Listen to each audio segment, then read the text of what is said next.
News చూస్తున్నారు. Air India విమానం కేసులో బిగ్ ట్విస్ట్ చోటు చేసుకుంది. డ్రగ్ టెస్ట్లో పైలట్కు పాజిటివ్గా నిర్ధారణ అయింది.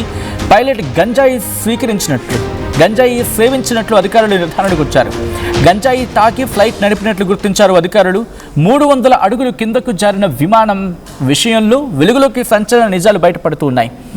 ఫుకెట్ నుంచి ఢిల్లీకి వస్తోంది ఎయిర్ ఇండియా ఫ్లైట్.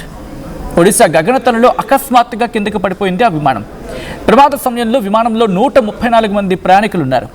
తీవ్ర కుదుపులతో 24 మందికి తీవ్ర గాయాలయ్యాయి. తర్వాత విమానం ఢిల్లీలో సేఫ్గా ల్యాండ్ అయింది. అయితే ఎయిర్ ఇండియా సీఈఓని వివరణ కోరింది కేంద్ర పౌర విమానయాన శాఖ. విమాన భద్రతపై ప్రజల్లో పెరుగుతున్న ఆందోళనకు సంబంధించి మాట్లాడుకుంటున్న తరుణంలో ప్రస్తుతం ఈ డెవలప్మెంట్ అందరినీ షాక్ గురి చేస్తోంది. అసలు ఏం జరిగింది? ఫుకెట్ నుంచి ఢిల్లీకి వెళ్తోంది ఎయిర్ ఇండియా విమానం.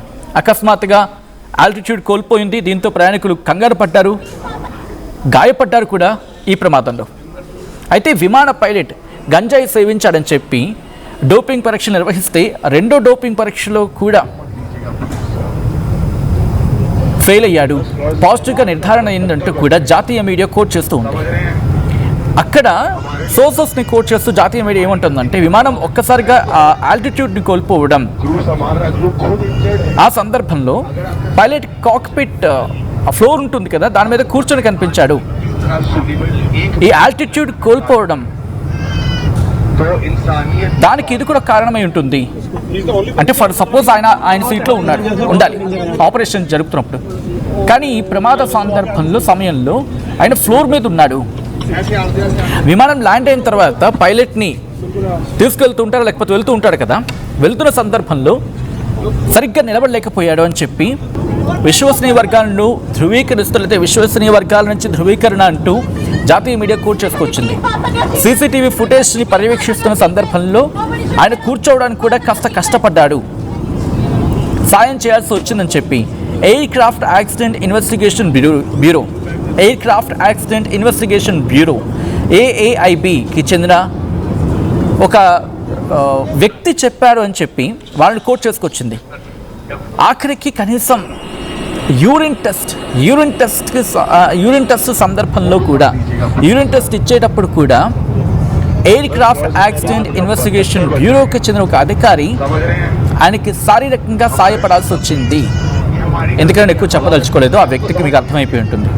యూరిన్ శాంపుల్ ఇచ్చే సందర్భంలో కూడా ఎయిర్ క్రాఫ్ట్ యాక్సిడెంట్ ఇన్వెస్టిగేషన్ బ్యూరోకి చెందిన ఒక అధికారి అతనికి శారీరకంగా సాయం చేయాల్సి వచ్చిందని చెప్పి జాతీయ మీడియా కోట్ చేసిన అతగాడి విషయం అంటే అర్థం చేసుకోవచ్చు. ముందుగా డోపింగ్ టెస్ట్ నిర్వహించారు, అక్కడ ఫెయిల్ అయ్యాడు, పాజిటివ్ వచ్చింది. రెండో దాంట్లో కూడా, అంటే 2 పరీక్షలు కూడా ఫెయిల్ అయ్యాడు, పాజిటివ్గా నిర్ధారణ అయింది. ఆ పరీక్షల్లో అతడు మాదక ద్రవ్యాలు అంటే గంజాయి స్వీకరించాడని చెప్పి తేలింది అనేది ఇటు జాతీయ మీడియా చెప్తూ ఉంది. అయితే తాను ఎలాంటి సైకోట్రోపిక్ సబ్స్టాన్స్ని తీసుకోలేదు అనేది పైలట్ వాదన. అఫ్కోర్స్ ఎవరైనా గంజాయి కొట్టినోళ్ళు గంజాయి కొట్టని చెప్తారా? దట్టు అటువంటి సినారియోస్లో, అంతే కదా. అయితే పైలట్ గంజాయి సేవించాడు అనే ఆరోపణలపై క్యాబిన్ క్రూలో ఒకరు అతనిపై ఫిర్యాదు చేశారు అని చెప్పి జాతీయ మీడియా కోట్ చేస్తుంది. అయితే వీటన్నిటిని ఉటంకిస్తూ ఆ విమానంలో తనను మందలించారు ఒక క్యాబిన్ క్రూ. ఏం చేస్తాడంటే, ఇటు నుంచి వెళ్తున్నప్పుడు జరుగుతున్న సందర్భం అనుకుంటా, బహుశా correct me if I'm wrong. అయితే విమానంలో ఒక క్యాబిన్ క్రూ పర్సన్ ఈ పైలట్ని హెచ్చరించారు, మీరు కొంచెం జాగ్రత్తగా ఉండాలి, మీరు ఇలా చేయడం కరెక్ట్ కాదని చెప్పి. దీంతో ఫుకెట్కు పార్టీకి తీసుకువెళ్ళాడని చెప్పి జాతీయ మీడియాకి సోర్సెస్ చెప్పని చెప్పి వాళ్ళు కోట్ చేసుకుంటూ రాసుకొచ్చిన సందర్భం. ఫుకెట్లో వాళ్ళకి రెస్ట్ టైం ఉంటుంది కదా, వాళ్ళకి ఒక రెస్టింగ్ టైం ఉంటుంది కదా, ఒక 24 hours. అక్కడ వాళ్ళకి 24 hours కంటే తక్కువ ఉంది. ఈ టైంలోనే వాళ్ళతో మచ్చిక చేసుకోవడానికి పైలట్ పార్టీకి తీసుకువెళ్ళాడు అనేది అక్కడ వినిపించిన మాట, వాళ్ళు కోట్ చేస్తోంది. అయితే ఢిల్లీ ఫుకెట్ వెళ్తున్న విమానంలో పైలట్ బాత్రూమ్కి వెళ్ళాడు. అయితే ఎప్పుడైతే బాత్రూమ్కి వెళతారో వాళ్ళకు నిబంధనల ప్రకారం, I don't know how far it is true, but వాళ్ళు కోట్ చేస్తుంది ఏంటంటే, అక్కడున్న కండిషన్స్ ప్రకారం సీట్లో కూర్చోమని చెప్పి ఒక క్యాబిన్ అటెండెంట్ని పిలిచాడని చెప్పి వర్గాలు చెప్తూ ఉన్నాయి అని చెప్పి వాళ్ళు కోట్ చేసుకొచ్చారు. అయితే ఈ క్యాబిన్ అటెండెంట్ పైలట్ సీట్ని సరిగ్గా ఆపరేట్ చేయలేకపోయారు, అందుకే పైలట్ ఆమెను మందలించాడు అని చెప్పాడని చెప్పి వాళ్ళు చెప్పుకొచ్చారు. ఆ తర్వాత రాజీ పడాలని సిబ్బందిని అందరినీ ఒక పార్టీకి తీసుకెళ్లాడు. అక్కడి నుంచి రిటర్న్ వస్తున్నప్పుడు మనం మాట్లాడుకునేంత వరకు ఢిల్లీ నుంచి ఫుకెట్ గురించి, అదే ఫుకెట్ నుంచి ఢిల్లీకి వస్తున్నప్పుడు అదే క్యాబిన్ అటెండెంట్, క్యాబిన్ క్రూ లేకపోతే క్యాబిన్లో ఒక వ్యక్తి, ఒక పర్సన్ విమానం వెనక భాగంలో పనిచేయాలనుకుంటున్నాను, కాక్పిట్కు దగ్గరగా ఉండడానికి ఇష్టపడటం లేదని క్యాబిన్ క్రూతో ఇన్ఛార్జ్తో చెప్పారని చెప్పి ఈ డిస్కషన్ జరిగిందని చెప్పి కోట్ చేసుకొచ్చింది. అయితే విమానం ఒక్కసారిగా 300 అడుగుల ఎత్తును కోల్పోవడంతో సిబ్బంది, ప్రయాణికులు అందరూ గాయపడ్డారు. పైలట్ గాయాలను పరిశీలించడానికి క్యాబిన్లోకి వెళ్ళాడు. అయితే ఇక్కడేంటి, విశ్వసనీయ వర్గాలను కోట్ చేస్తూ ఏం చెప్తున్నారు, అతను తనను ఎక్కడ పిక్చరైజ్ చేయొద్దు, చిత్రీకరించొద్దని చెప్పి వాళ్ళు రిక్వెస్ట్ చేసుకున్నారట. మొత్తం 137 మంది ప్రయాణికులు, 8 మంది సిబ్బందితో ఫుకెట్ నుంచి ఢిల్లీకి వెళ్తుంది AI 2379 విమానం. ఆగస్టు 4న అది ఫ్లయింగ్లో ఉన్నప్పుడు ఆల్టిట్యూడ్ ఏకంగా 300 అడుగులు కోల్పోయింది. ఈ ఘటనలో కనీసం 20 మంది ప్రయాణికులు, 4 సిబ్బంది గాయపడ్డారు. పైలట్లు, క్యాబిన్ సిబ్బందిని వీళ్ళందరినీ కూడా AAIB air craft accident investigation bureau ప్రస్తుతం ఇన్వెస్టిగేషన్ చేస్తుంది, వాళ్ళని అడిగి తెలుసుకుంటుంది. సో ఈ నేపథ్యంలో మీరేమనుకుంటూ ఉన్నారు, మాట్లాడే ప్రయత్నించండి. బికాస్ అసలు ఎలా చేశారు, ఒక పైలట్, అంతమంది ప్రాణాలు ఒక పైలట్ చేతులు ఉన్నప్పుడు అతగాడు గంజాయి సేవించాడో లేదో తెలుసుకోకుండా పైలట్ని అలౌ చేయడం అంటే అది ఎంత తప్పదు, అది ఎంత ప్రమాదం, అది ఎంత ప్రమాదం. అది 2 టెస్టుల్లో కూడా పాజిటివ్గా తేలింది. ఇటు నుంచి పంపించినప్పుడు ఓకే, మరి అటు నుంచి పంపించినప్పుడు కూడా సేమ్ కరెక్షన్ ఉండాలి కదా, సేమ్ చెకింగ్ జరగాలి కదా. ప్రస్తుతం దీని గురించి మాట్లాడుకుంటూ ఉన్నారు. అంటే ఒక పైలట్ డోప్ టెస్ట్లో తేలిన సందర్భం అంటే, మరి ఇప్పుడు కామన్గా మాట్లాడుకుంటే మనం ప్యాసింజర్, మనం వెళ్తూ ఉంటాం, మనం వెళ్తున్నప్పుడు ఎన్ని చెకింగ్ చేస్తూ ఉంటారు, ఎన్ని చెకింగ్స్ జరుగుతూ ఉంటాయి. ఫ్రమ్ ఎంట్రన్స్ నుంచి మన మొత్తం బ్యాగేజ్ చెక్ చేస్తూ ఉంటారు, మనల్ని చెక్ చేస్తూ ఉంటారు, మనం ఏం పెట్టుకొచ్చాం అంటే మన లగేజెస్లో ఏమేమి పెట్టుకొచ్చాం అన్నీ చెక్ చేస్తారు క్లీన్గా. మళ్ళీ చెక్ ఇన్ ఉంటుంది, ఆ తర్వాత సెక్యూరిటీ చెక్ అంతా జరిగిన తర్వాత అడ్వాన్స్గానే ఉండే ప్రయత్నం చేస్తారు కదా, ఒక గంట ముందు ఉంచే ప్రయత్నం చేస్తారు కదా. ఏమైనా అనుమానం వస్తే కనుక మళ్ళీ వాళ్ళు చెక్ చేస్తూ ఉంటారు కదా. అటువంటిది దాదాపుగా 100 మందికి పైగా, 100 నుంచి 200 మంది ప్రయాణిస్తున్న ఆ విమాన పైలట్ని ఎందుకు చెక్ చేయలేదు, ఇది సీదా క్వశ్చన్. ఒకవేళ ఈ డోపింగ్ టెస్ట్ తేలిందనే మాట వాస్తవం అయితే కనుక ఎయిర్ ఇండియా ఎందుకు చెక్ చేయలేదు? పోనీ ఎయిర్ ఇండియా గురించి పక్కన పెడదాం కాసేపు. ఈ ఫ్లైట్ ఆపరేషన్స్కి ఇంటర్నేషనల్గా నామ్స్ ఉంటాయి కదా, అయితే ఒక స్టాండర్డ్ ఆపరేషన్ ప్రొసీజర్ ఉంటుంది కదా. దాని ప్రకారం ఎక్కడ ల్యాబ్స్ జరిగింది, 130 మంది ప్రయాణికుల ప్రాణాలతో చెలగాట వాడిన ఆ వ్యక్తి నిజంగానే చెలగాట వాడాలి అనుకోవాలి, ఒకవేళ గంజాయి సేవించిన మాట వాస్తవం అయితే కనుక. ఎందుకంటే ఈరోజు వాళ్ళు క్షేమంగా బయటపడ్డారు కాబట్టి సరిపోయింది. లేకపోతే పరిస్థితి ఏంటి, వాళ్ళకి గాయాలయ్యాయి, వాళ్ళు భయపడ్డారు. కనీసం ప్రయాణికుల ప్రాణాలకు రక్షణ కల్పించాల్సిన బాధ్యత ఇటు విమానయాన సంస్థలకి లేదా? ఇంటర్నేషనల్ నామ్స్ ఉంటూ ఉంటాయి, లేదా ఇంటర్నేషనల్ స్టాండర్డ్ ప్రొసీజర్ ఏదో ఉంటుంది కదా, వాటి ఫాలో చేయాలి కదా. ఎక్కడ మిస్టేక్ జరిగింది? ఇప్పుడు అదృష్టవశాత్తు అందరూ క్షేమంగా బయటపడ్డారు. 300 అడుగుల ఎత్తు, బహుశా చాలా చిన్నగా అనిపించవచ్చు. ఫ్లైట్లో ట్రావెల్ చేసినప్పుడు టర్బులెన్స్ ఇది, బహుశా టర్బులెన్స్ వచ్చినా కూడా పైలట్లు చాలా చాకచక్యంగా హ్యాండిల్ చేస్తారు. అండ్ ఎవరికైనా ఫ్లైట్ ఎక్స్పీరియన్స్ ఉన్న వాళ్ళకి అది కాస్త అర్థమైపోతూ ఉంటుంది. ఎందుకంటే ఇలా మనం సపోజ్ నేను ఇలా ఫ్లైట్లో కూర్చున్నాను అనుకుందాం, నేను కాస్త సీట్ బెల్ట్ పెట్టుకున్నాను అనుకుందాం, ఆ ఫాస్టన్ సీట్ బెల్ట్ అంటూ ఉంటారు. ఇలా కూర్చున్న తర్వాత వస్తే ఇలా జర్క్ ఇలా ఉంటుంది, కొంచెం అలా ఉంటుంది. పరిస్థితి వాళ్ళు చెప్తూ ఉంటారు, we're going into turbulence అని చెప్పి, అని మనం కొంచెం టర్బులెన్స్లో వెళ్తున్నాం, కాస్త జాగ్రత్తగా ఉండని చెప్పి, భయపడద్దని చెప్పి వాళ్ళు దాన్ని అలాగే చాకచక్యంగా హ్యాండిల్ చేస్తూ ఉంటారు. సో ఇది ఒక్కసారిగా ఇలా ఉంది, నేను ఇలా ఉన్నాను ఫర్ సపోజ్ 300 అడుగులు ఎత్తు, ఒక్కసారి టప్పన కింద పడిపోతే ఎంత భయం అనిపిస్తుంది గాల్లో, అది కూడా. అక్కడ లక్కీగా నెక్స్ట్ ఇంకొక పైలట్ ఉంటారు కాబట్టి, కో పైలట్ అనండి లేకపోతే అటెండెంట్ అండి, ఎవరైనా కావచ్చు, చాకచక్యంగా హ్యాండిల్ చేశారు కాబట్టి సరిపోయింది. లేకపోతే ఫాస్టన్ యువర్ సీట్ బెల్ట్ అని చెప్పి క్యాబిన్ కూడా అక్కడ చెప్తూ ఉన్నారు.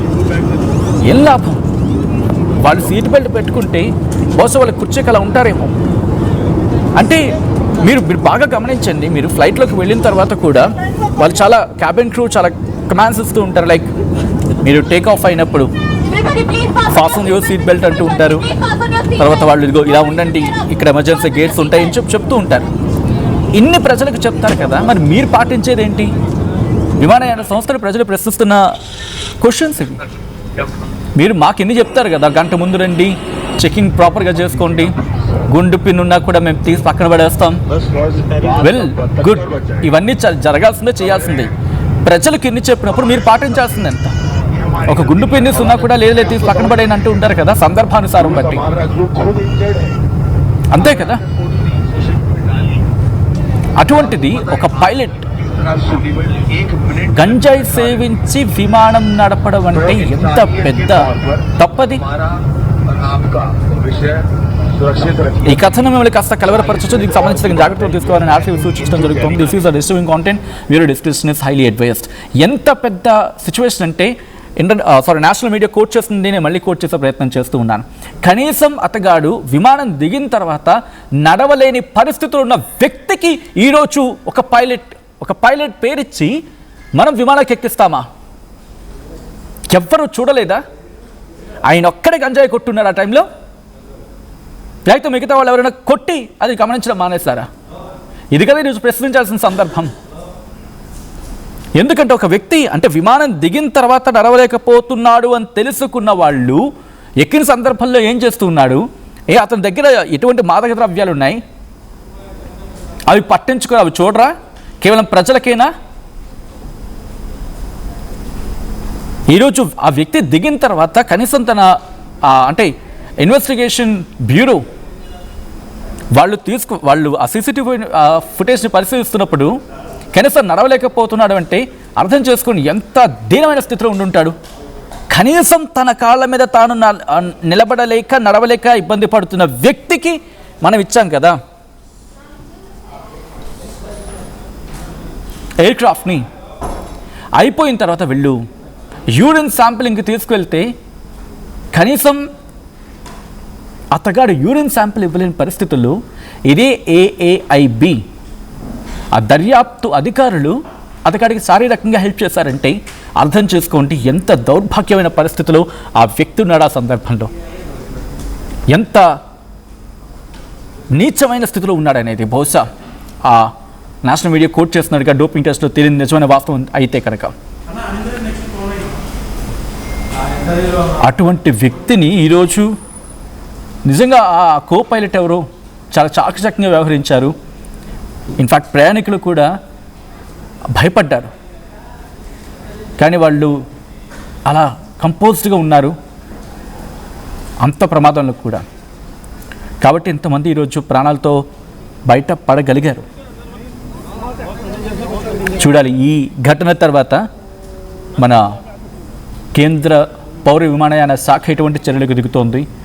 ఎందుకంటే ఫుకెట్ నుంచి ఢిల్లీకి వస్తున్నప్పుడు అక్కడ పరీక్షలు జరగాలి కాబట్టి ఎక్కడ ల్యాప్సెస్ అనేది ఇంటర్నేషనల్ నార్మ్స్లో ఎక్కడ ఈ ల్యాప్సెస్ జరిగాయి అనేది తెలియాల్సిందే. అండ్ దానికి తగిన జాగ్రత్తలు తీసుకోవాల్సిందే. సగటు విమానయాన ప్రయాణికుడు బెంబెలెత్తిపోతున్న రోజులు ఇవి. మీరేమనుకుంటున్నారు? మర్చిపోద్దు, మీరు మాట్లాడే ప్రయత్నించండి, మీరు గలవెత్తే ప్రయత్నం చేయండి. వ్యవస్థల మీద మనం ఒత్తిడి తీసుకొచ్చిన రోజు వాళ్ళకి మరింత జవాబుదారీతనం పెరుగుతుంది. ప్రశ్నించాల్సిన బాధ్యత మనది, హక్కు కూడా మనది. కానీ గుర్తుపెట్టుకోండి, అభ్యంతరకరంగా కాకుండా అసభ్యంగా కాకుండా అర్థవంతంగా కనుక ప్రశ్నిస్తే వ్యవస్థలు కూడా జవాబుదారీతనంతో పనిచేస్తాయి.